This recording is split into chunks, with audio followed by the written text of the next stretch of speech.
এয়া আকাশবাণী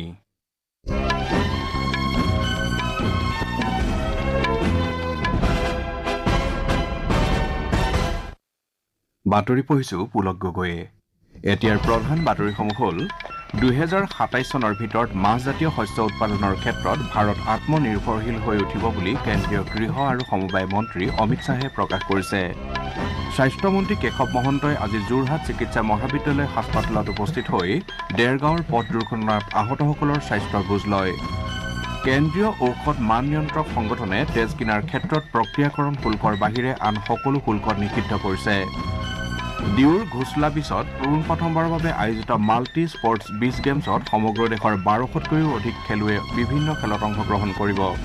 আৰু দক্ষিণ আফ্ৰিকাই ভাৰতৰ বিৰুদ্ধে কেপটাউনত অনুষ্ঠিত দুখনীয়া টেষ্ট ক্ৰিকেট শৃংখলাৰ দ্বিতীয় তথা অন্তিমখন খেলৰ আজি দ্বিতীয় দিনা 3 উইকেটৰ বিনিময়ত কালি সংগ্ৰহ কৰা 62 ৰানৰ পৰা নিজৰ দ্বিতীয় ইনিংছৰ খেল আৰম্ভ কৰিছে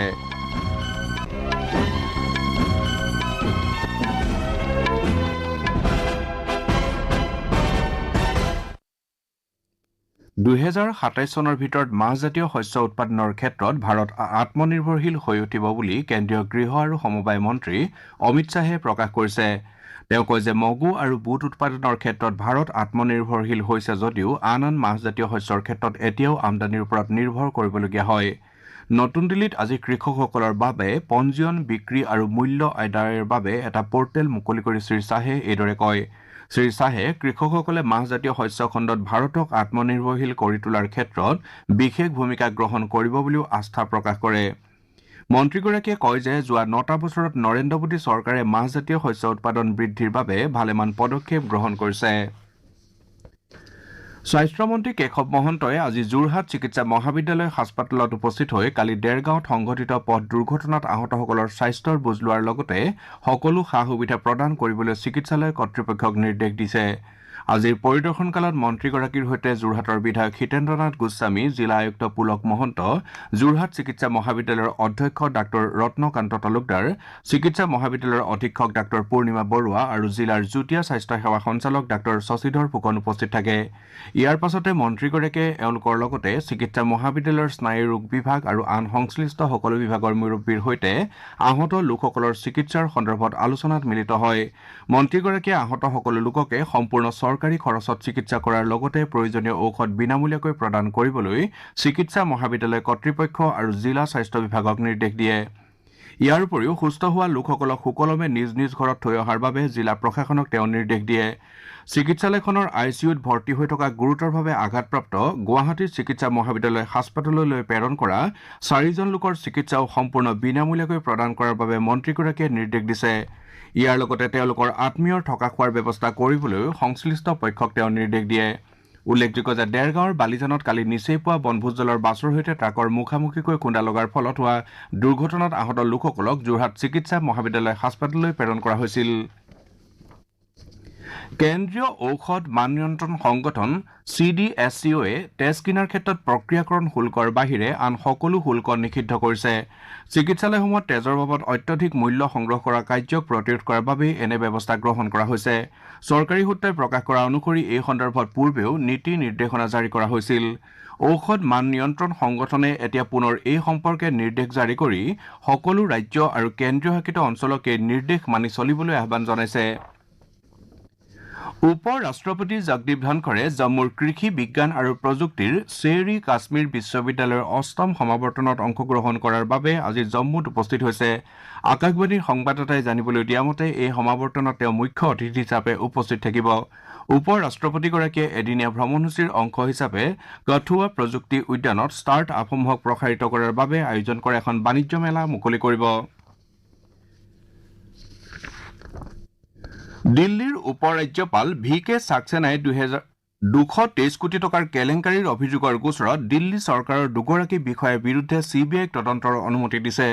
দুয়োগৰাকী বিষয়া বন আৰু বন্যপ্ৰাণী বিভাগত কৰ্মৰত তেওঁলোকে এখন ভুৱা পত্ৰৰ আধাৰত এটা ভুৱা সঞ্চয় একাউণ্টত বিভাগৰ একাউণ্টৰ পৰা 223 কোটি টকা হস্তান্তৰ কৰিছিল উপ ৰাজ্যপাল সাক্সেনাই দুৰ্নীতি নিবাৰক আইনৰ অধীনত CBIৰ তদন্তৰ বাবে লোৱা প্ৰস্তাৱৰ অনুমোদন জনায় সমগ্ৰ বিশ্বতে আজি ব্ৰেইল দিৱস পালন কৰা হৈছে 1809 চনত ফ্ৰান্সত জন্মগ্ৰহণ কৰা ব্ৰেইল লিপিৰ উদ্ভাৱক লুই ব্ৰেইলৰ জন্ম দিৱসৰ লগত সংগতি ৰাখি এই দিৱস পালন কৰা হয় শিক্ষা যোগাযোগ আৰু সামাজিক অন্তৰ্ভুক্তিৰ ক্ষেত্ৰত ব্ৰেইল লিপিৰ গুৰুত্বৰ কথা স্বীকাৰ কৰি ৰাষ্ট্ৰসংঘই 4 জানুৱাৰীৰ দিনটো বিশ্ব ব্ৰেইল দিৱস হিচাপে ঘোষণা কৰিছিল বিশ্ব ব্ৰেইল দিৱস উপলক্ষে দিব্যাংগ সবলীকৰণৰ অধীনৰ ৰাষ্ট্ৰীয় প্ৰতিষ্ঠান আৰু সমগ্ৰ আঞ্চলিক কেন্দ্ৰসমূহে দেশৰ বিভিন্ন অংশত ভালেমান অনুষ্ঠানৰ আয়োজন কৰিছে আপোনালোকে বাতৰি শুনিছে আকাশবাণীৰ পৰা প্ৰধানমন্ত্ৰী নৰেন্দ্ৰ মোদীয়ে ভগৱান শ্ৰীৰামৰ প্ৰতি সমৰ্পণ কৰা হংসৰাজ ৰঘুবংশীয়ে কণ্ঠদান কৰা এটা ভক্তিমূলক ভজন আজি সামাজিক মাধ্যমৰ জৰিয়তে প্ৰকাশ কৰিছে সামাজিক মাধ্যমৰ এটা বাৰ্তাত শ্ৰী মোদীয়ে কয় যে ভগৱান ৰামক অযোধ্যালৈ আদৰাৰ বাবে সমগ্ৰ দেশবাসী উৎফুল্লিত হৈ আছে ইৰাণৰ কেৰমানত কালি সংঘটিত দুটা বোমা বিস্ফোৰণৰ ঘটনাত বৈদেশিক পৰিক্ৰমা মন্ত্ৰালয়ে গভীৰ শোক প্ৰকাশ কৰিছে সামাজিক মাধ্যমযোগে দিয়া এটা বাৰ্তাত বিদেশ দপ্তৰৰ মুখপাত্ৰ ৰণবীৰ জয়ছোৱালে কয় যে কেৰমানত হোৱা ভয়ংকৰ বোমা বিস্ফোৰণৰ ঘটনাত ভাৰতে আশ্চৰ্য প্ৰকাশ কৰাৰ লগতে অতিশয় দুখ পাইছে ভাৰতে এই দুখৰ সময়ত ইৰাণৰ জনসাধাৰণ আৰু চৰকাৰৰ প্ৰতি সহমৰ্মিতা প্ৰকাশ কৰিছে নিহত লোকসকলৰ পৰিয়ালবৰ্গলৈ ভাৰতৰ ফালৰ পৰা সমবেদনা প্ৰকাশ কৰাৰ লগতে আহতসকলৰ আশু আৰোগ্য কামনা কৰা হৈছে উল্লেখযোগ্য যে এই ঘটনাত শতাধিক লোকে প্ৰাণ হেৰুৱায় আৰু আন ভালেসংখ্যক আহত হয় জাপানত যোৱা 1 জানুৱাৰীত হোৱা প্ৰবল ভূমিকম্পত মৃতকৰ সংখ্যা 78লৈ বৃদ্ধি পাইছে 50 জনতকৈ অধিক লোকে এতিয়াও সন্ধানহীন হৈ থকাৰ লগতে 330 জনতকৈ অধিক লোক আঘাতপ্ৰাপ্ত হৈছে ভূমিকম্পত বেয়াকৈ প্ৰভাৱিত ইচিকৰ নটো উপদ্বীপত মৃতকৰ সংখ্যা সৰ্বাধিক হৈছে বুলি জানিব পৰা গৈছে 33,000তকৈ অধিক লোকক তেওঁলোকৰ বাসস্থানৰ পৰা স্থানান্তৰ কৰা হৈছে আনহাতে 1 লাখতকৈও অধিক গৃহত এতিয়াও কোনো পানীৰ সংযোগ স্থাপন কৰিব পৰা হোৱা নাই অগ্নি আৰু দুৰ্যোগ ব্যৱস্থাপনা সংস্থাই প্ৰকাশ কৰা অনুসৰি এতিয়াও ভালেসংখ্যক লোক খহি পৰা ভৱন আৰু অট্টালিকাসমূহৰ তলত আবদ্ধ হৈ থকাৰ আশংকা কৰা হৈছে নবী মুম্বাইৰ পৱানীৰ MIDC অঞ্চলত থকা এটা ৰবৰ উৎপাদন কোম্পানীত আজি নিচেই পোৱা এটা ব্যাপক অগ্নিকাণ্ডৰ সূত্ৰপাত হয় এই জুয়ে ওচৰতে থকা গাখীৰ বাদাম প্ৰসংস্কৰণ আৰু টায়াৰ প্ৰস্তুত কৰা গোটলৈ বিয়পি পৰে নিমিষতে জুই অঞ্চলটোত বিয়পি পৰে আৰু 6টা বৃহৎ আৰু 3টা সৰু কোম্পানীৰ কাৰখানা ভস্মীভূত কৰে অগ্নি নিৰ্বাপক বাহিনীয়ে 5 ঘণ্টা ধৰি চলোৱা প্ৰচেষ্টাৰ অন্তত অগ্নি নিৰ্বাপন কৰিবলৈ সমৰ্থ হয় ডিউৰ ঘুগলা বিচত পোনপ্ৰথমবাৰৰ বাবে আয়োজিত মাল্টি স্পৰ্টছ বিচ গেমছত সমগ্ৰ দেশৰ 20খন ৰাজ্য আৰু কেন্দ্ৰীয় শাসিত অঞ্চলৰ 1200তকৈ অধিক খেলুৱৈ বিভিন্ন খেলত অংশগ্ৰহণ কৰিব আজি এই প্ৰতিযোগিতাসমূহ আৰম্ভ হ'ব প্ৰতিযোগীসকলে 8টা বিভিন্ন খেলত অংশগ্ৰহণ কৰাৰ সুযোগ লাভ কৰিব প্ৰধানমন্ত্ৰী নৰেন্দ্ৰ মোদীয়ে এই উপলক্ষে আয়োজিত অনুষ্ঠানত ভিডিঅ' কনফাৰেন্সিং ব্যৱস্থাৰে খেলুৱৈসকলক উদ্দেশ্যি ভাষণ দিব যুৱ আৰু ক্ৰীড়া মন্ত্ৰী অনুৰাগ সিং ঠাকুৰে মুখ্য অতিথি হিচাপে অনুষ্ঠানত অংশগ্ৰহণ কৰিব শ্ৰী ঠাকুৰে ডিউৰ মালালা সভাগৃহত মাই ভাৰত কাৰ্যসূচীতো আজি অংশগ্ৰহণ কৰিব ইয়াৰ পাছতে তেওঁ কেন্দ্ৰীয় শাসিত অঞ্চল দমন ডিউ আৰু নগৰ হাভেলীৰ প্ৰশাসক প্ৰফুল পেটেলৰ সৈতে আলোচনাত মিলিত হ'ব ডিউ বিচ গেমছত বিচ ভলীবল পেনকাক চিলাত বিচ বক্সিং চি ছুইমিংকে ধৰি মলখাম বিচ কাবাডী টাগবোবাব আদি 20 প্ৰকাৰৰ বিভিন্ন পৰম্পৰাগত খেল খেলোৱা হ'ব ডিউৰ ঘুগলা বিচত আজি উদ্বোধনী অনুষ্ঠান অনুষ্ঠিত হোৱাৰ বিপৰীতে সামৰণি অনুষ্ঠান INS খুখৰী মেমৰিয়েলত অনুষ্ঠিত হ'ব দক্ষিণ আফ্ৰিকাই ভাৰতৰ বিৰুদ্ধে কেপটাউনত অনুষ্ঠিত দুখনীয়া টেষ্ট ক্ৰিকেট শৃংখলাৰ দ্বিতীয় তথা অন্তিমখন খেলৰ আজি দ্বিতীয় দিনা 3 উইকেটৰ বিনিময়ত কালি সংগ্ৰহ কৰা 62 ৰানৰ পৰা নিজৰ দ্বিতীয় ইনিংছৰ খেল আৰম্ভ কৰিছে বাতৰি যুগুতোৱাৰ পৰলৈকে দক্ষিণ আফ্ৰিকাই 66 ৰান সংগ্ৰহ কৰিছে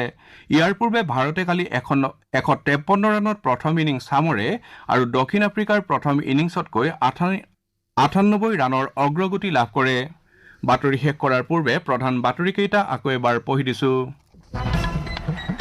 2027 চনৰ ভিতৰত মাহজাতীয় শস্য উৎপাদনৰ ক্ষেত্ৰত ভাৰত আত্মনিৰ্ভৰশীল হৈ উঠিব বুলি কেন্দ্ৰীয় গৃহ আৰু সমবায় মন্ত্ৰী অমিত শ্বাহে প্ৰকাশ কৰিছে স্বাস্থ্যমন্ত্ৰী কেশৱ মহন্তই আজি যোৰহাট চিকিৎসা মহাবিদ্যালয় হাস্পতালত উপস্থিত হৈ ডেৰগাঁৱৰ পথ দুৰ্ঘটনাত আহতসকলৰ স্বাস্থ্যৰ বুজ লয়